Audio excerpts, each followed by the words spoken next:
Ας δούμε με τι καιρό ξεκινάμε τη σημερινή εβδομάδα, διότι μαζί με τα σχολεία που λένε να ανοίξουν τις τηλεοπτικές εκπομπές που κάνουν πρεμιέρα, άρα μπαίνουμε κανονικά σε φθινοπορεινή περίοδο. Έχουμε και αλλαγές στον καιρό, μας λένε οι μετεωρολόγοι. Για να δούμε λίγο χάρτη Ελλάδας, μια εικόνα γενική για να ξέρετε πώς θα φύγετε από το σπίτι. Βροχές στη Βόρεια Ελλάδα ξεκινούν σήμερα. Θα έχουμε τους συνανθρώπους μας εκεί για να δούμε αν θα εξελιχθούν σε καταιγίδες, όπως εκφράστηκαν κάποιοι φόβοι από κάποιους μετεωρολόγους. Συννεφιά στην κεντρική Ελλάδα, ενώ εδώ Αθήνα, Αττική, Περίχωρα.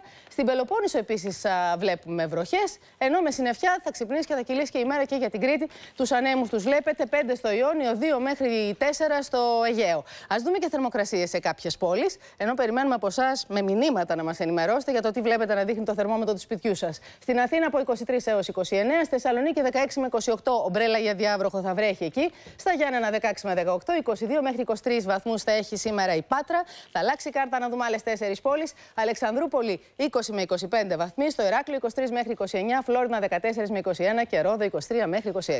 Εδώ στο στούντιο κάνει δροσιά. Έχει δροσιά. Είναι ανοιχτά τα air condition, είναι όλα στη θέση τους.